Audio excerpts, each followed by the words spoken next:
creaking door. This is your host to welcome you once again into the Inner Sanctum.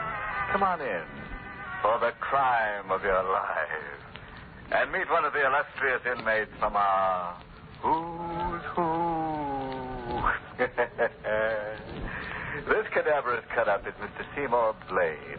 His wife had a tiff with him and punctuated it with a kitchen knife through the middle, which is, of course, one way of making your point sting.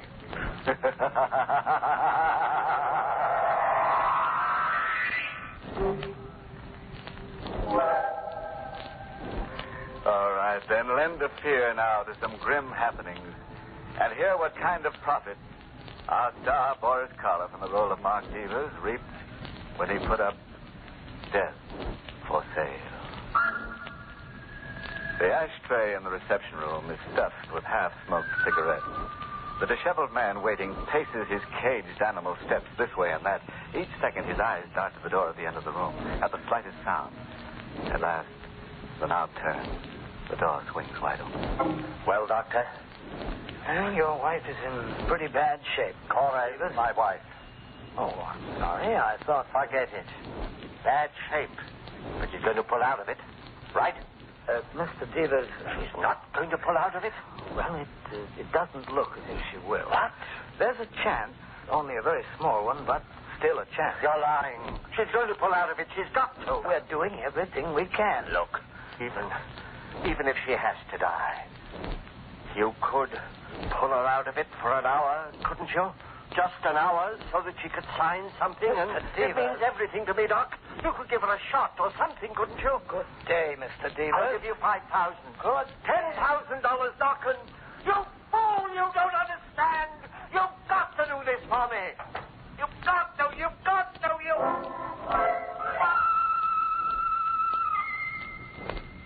The doctor doesn't understand. He'd do the same in my case. So would you, so would anybody. $50,000. I was 1 hour away from $50,000. Money that belongs to me, my money that I've waited 7 long years for, and I won't be cheated out of it. 7 long years. It all seemed so simple then, so sure. We had a perfect plan for $50,000, and nothing was going to keep us from it, and nothing did. Up to 3 weeks ago. That was when Cora called me at the office. I just thought she was imagining things again as she had right along. I told her so, but she said no. This man was watching her night and day. He is, Mark. He's outside the house right now. Oh, come now, Cora. I tell you he is. Oh, you're just imagining things again. Why don't you try I'm not imagining anything. He's right outside the house across the street, and I'm... You be positive after 7 years? I know I've been wrong before, but this time I'm sure Elliot's come back and... What? The doorbell just rang. Who is it? Evelyn? I suppose so. We're supposed to go to the movies together. Good idea. It'll take your mind off believing everyone you see is Elliot Starnes. You're not coming home, then? Not till I've finished at the office. All right, Mark. Suit yourself. Goodbye, darling. My best to Evelyn. Mark? Oh, all right, I'm coming. I was on the phone, Evelyn. Well, aren't you going to ask me in? Oh, of course. After all these years, you've probably forgotten who I am. Allow me to introduce myself. My name is Elliot Starnes, your beloved husband. Elliot, you're supposed to be... Dead?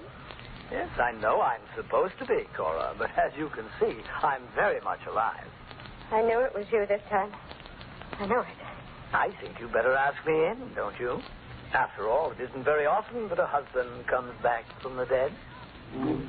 Back from the dead. That's what he was, all right.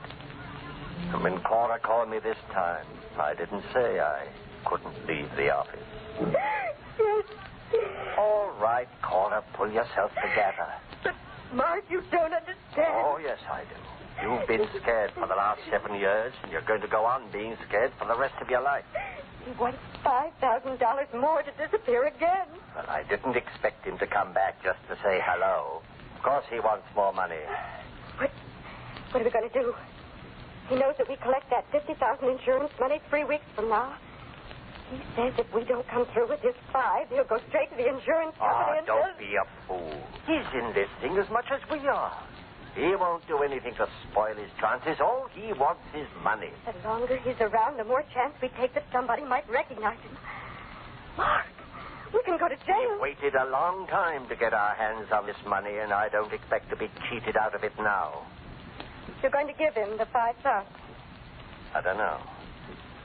Maybe. But nothing. When did he say he's coming back? Tonight. After midnight. All right. I'll be here. We'll handle Elliot once and for all, and after this time, there won't be any coming back. I guess no matter how carefully you plan, there's always that one small thing you fail somehow to cover. 7 years before, I was sure we'd covered everything. And it was clever. Really clever. The law says that if a body isn't recovered after 7 years' time, a man is declared legally dead. So we found us a body, Cora and I did. We found Elliot Starnes and sold him on debt for $5,000. Sure, I'll do it. I'll marry Cora and then disappear. For $5,000, you can sell me on anything. He married Cora, and a little while after the policy was issued, his automobile was found at the bottom of Ridgely's Pond. The police dragged the water for days, but naturally didn't find the body, and the insurance people exercised their right to withhold payment till Elliot was declared legally dead. I understand, gentlemen. And I don't even care about the money. All I care about is that my poor husband is dead. It was clever, all right, and Cora put on a good act. We knew we'd cash in where others had failed because we weren't anxious. We were willing to wait for 7 years. And wait we did. It was a perfect plan. Nothing was going to keep us from it. Nothing except... Now, Elliot has come back. He swore he'd never return, and he'd gone back on his word. But by midnight, I'd made up my mind how to handle Elliot. No, Mark. The only way. No. The only way. This 5 that he wants, that's only the beginning. He'll hold us up all his life. No. He'll drain us dry of every cent of that $50,000. I won't let you do it. Yes, you will. We're in this far. You won't back down now. I've got to. I never dreamed it would turn out like this. Another few weeks and he'll be legally dead. There must be another way. Only this, believe me. And after it's done, it'll be you and me and nobody the wiser. Go on. Open the door for him. What? Cora, do what I say. I can't. You've got to. All right. I'll be inside. Tell him everything is set. I will. Hello, Cora. Oh, won't you come in, Elliot? Thanks, my dear. Don't mind if I do. Mark here yet, Cora? Yes. He's in the living room. Oh, fine. Then you and Mark have agreed on the deal for me. Yes, we have. Come in, Elliot. Everything's set.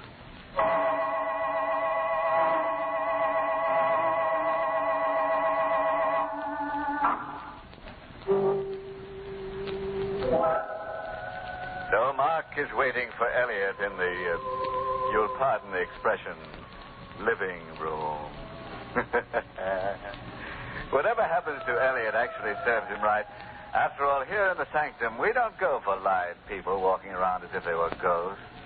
It's enough to scare the death out of her. Poor Cora's so nervous.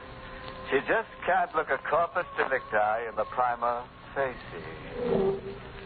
Well, enough grave philosophy. Suppose we let our star, Boris Karloff, take up our stock story where we left off. Everything was set. I planned to kill Elliot with the knife I held behind me, and I felt absolutely no compunction about it. Are you're joking? No, Elliot. You're crazy. Cora, stop him. You'll never get away with it. Ma! No!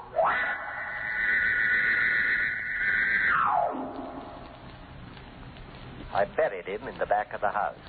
I say I did, because Cora wasn't much use to anyone that night or for several days afterwards. She got over it, as I knew she would. She got over it when she realized that I was right, that we had gotten away from him. And no one could ever know, and no one would miss him. She got over it when I reminded her that in just one more week, we'd be sharing that $50,000. Just 1 week. That's right, Cora. I've been a lot of trouble to you these past few days. I am sorry. Oh, forget it. It's all over. Yes, it is. I'll feel a lot better when the money's actually ours. Somehow, way in the back of my mind, I feel that maybe we won't... Look, darling, it's as good as ours now. There's nothing left in the way, not a single thing. 1 week. That's all. Oh. Now, wouldn't you know? You expecting anyone? No, Evelyn? not at this hour. Well, whoever it is, get rid of them. Yes, darling. I'll get rid of them. Yes? Mrs. Starnes? Yes? Mrs. Elliot Starnes? That's right. I want to talk to you.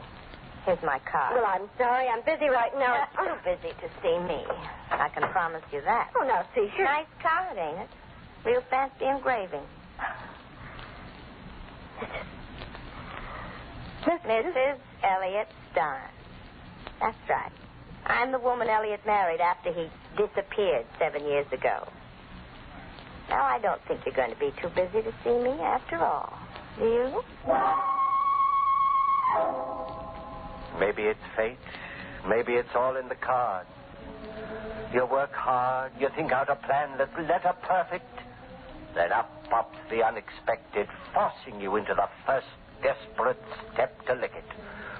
First Elliot Starnes himself, then his second wife that we didn't know existed. And here's our wedding license, just in case you don't believe me. Here, you can look at it. Take it easy, Cora. We believe you're his wife, Mrs. Starnes. And he's got a birthmark. We said we believe you. Now, what do you want? Well, what does any good woman want? My husband. And why come here? Where else would I go? I'm afraid we don't understand. Do we, Cora? No, I'm afraid you do. Now, look here. I'm afraid you understand awful well. Elliot told me. Told you what? What you two were doing. He also told me if he should fail to come home after a couple of days. Mrs. Starnes, we haven't seen your husband for 7 years. Now, you don't expect me to believe that, do you? I don't see why not. I do. You see, Mr. Devers, the other day, with my own eyes, I seen Elliot walk into this house. But I didn't see him walk out again. What's the matter, Mr. Devers? You got nothing to say? What do you want, Mrs. Starnes? My husband, of course. Only since you killed him, I can't very well have that, can I? What? He's the only man I ever loved. And you killed him. I never should have let him come here. For days I begged him not to. Mrs. I Starnes. made a mistake letting him come here. I know that now. But I want him back. I love him and I want Elliot back. You want your husband, Mrs. Starnes? Or a substantial sum of money? Huh? How much? How can you talk about money at a time like this? 5,000? I loved my husband, Mr. Devers. 7,500? Well, how much? 25,000. What? In cash. Mark. Let me handle this, Cora. And if we refuse? Well, then I'll just naturally have to tell my story to the police. Cora. But you... Oh, let's drop all the small talk, Mr. Devers. I want 25,000 and I want it fast. Now make up your mind. I'll make up my Now, mind. Mr. Devers, don't get rough. I'm not as dumb as my ex-husband. I've taken steps against anything happening to me. No, Mark. Better listen to her. You're not getting away with this. Then you don't get away with Elliot's murder. So help me. Before you put that hand on me, you better have your lady friend look out that window. What? There's a taxi across the street, Mark. My taxi. And the driver knows I'm in here. You'd have to kill him, too. Elliot's ever-loving second wife is here to stay. If you want to get her out of your life, the cost is going to be $25,000. By this time tomorrow night. After she left, I had some work to do on Cora. It won't be the same way, Mark. Not another murder. Who said anything like that? Promise me. Not the same way. Sure, promise. After all, if we can get away with $25,000, is that so bad? I'd rather settle for none of it. Huh? That money won't do us any good now. Why not? It just won't. Oh, you're all upset. You'll feel differently day after tomorrow when you sign those papers in the insurance office and they hand that fat check over to you. No, Mark. I'll never feel differently about it again. I knew I couldn't work Cora my way much longer. But it was just 2 more days. 2 more days to get that $50,000. Just 2 things to settle in just 2 days. First, there was Mrs. Starr. When she came to my apartment the next night, I handed the envelope over to her. It's all here? You could open the envelope and count it if you like. I don't have to, do I? And what if I cheated you? You wouldn't. I could always come back. You could always come back for more anyway. What do you think I am? Doesn't make any difference now what I think. Okay. No hard feelings. There are, but they won't bother me for long. Of course not. That money you're collecting will cure that. I'll be cured before then. That's your business. It's yours, too, now. I don't see how. Now, do you see? Put that knife down. I will. Into you. No. Don't. Please. That door's locked. You can't get out. Don't. You can have the money back. There isn't any money in that envelope. What? Just strips of newspaper. Where can I get $25,000? I don't care about the money. I do. I cared about it for 7 years. Cared enough to murder once, and I can do it again.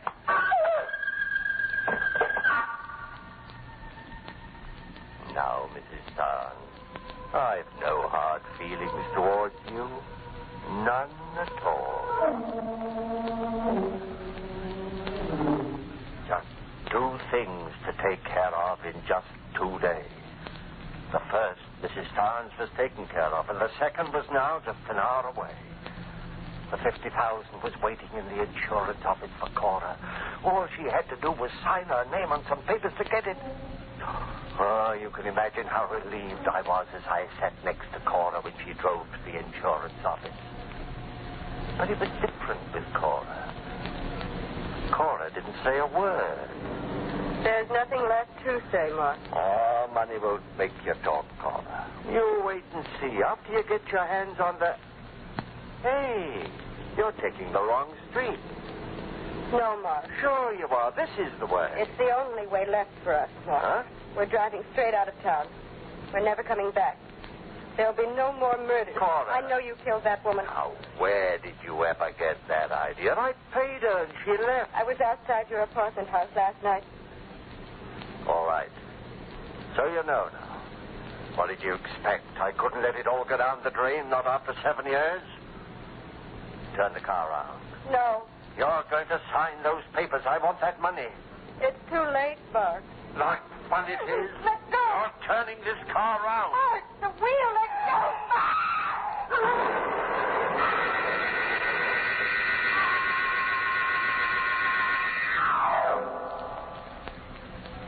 I wasn't even scratched in the crash. Cora wasn't that lucky.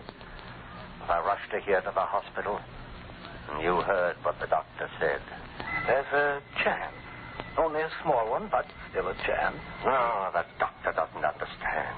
There's got to be more than only one small chance. I was 1 hour away from that $50,000. Money that belongs to me, money that I've waited 7 years for, and I won't be cheated out of it. Cora's got to live. She's got to sign those papers.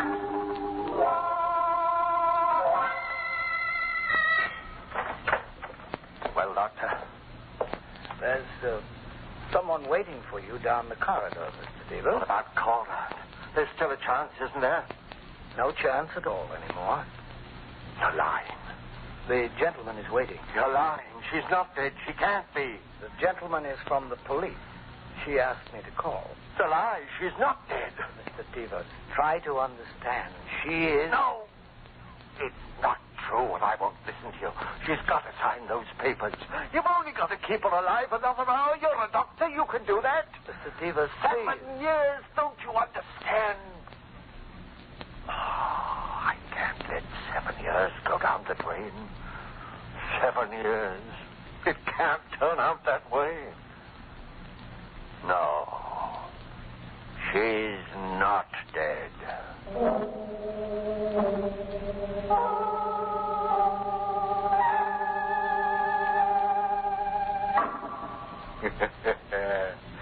So Mark's 50,000 went down the drain after all.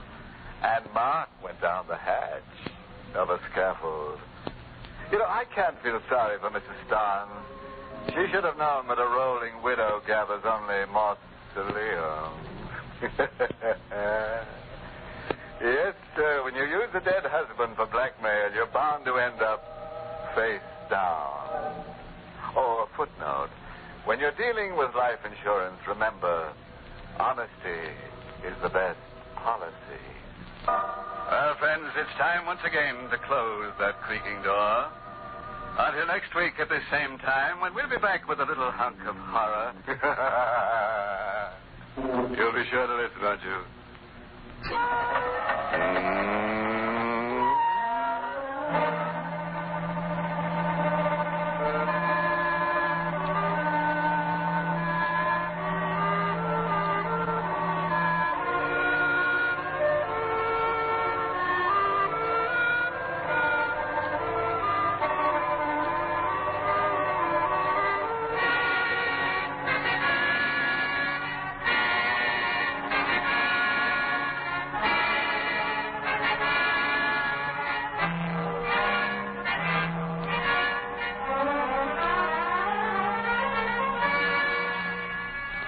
Inner Sanctum has come to you through the worldwide facilities of the United States Armed Forces Radio and Television Service.